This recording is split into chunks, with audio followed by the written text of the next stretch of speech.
झाले शब्द आठवणीचे मनातच जे सांडले, विखुरलेल्या शब्दांना आज काव्यरूप लाभले. भामिनी व्रतातील ही गझल आहे. साजनाला किती आठवावे, आसवांना किती आवरावे.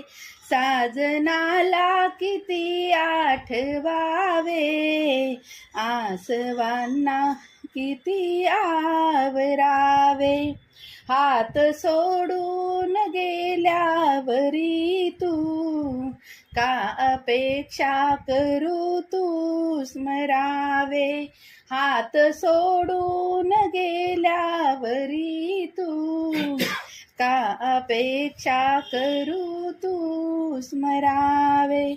सोबतीच्या सुगंधी क्षणांनी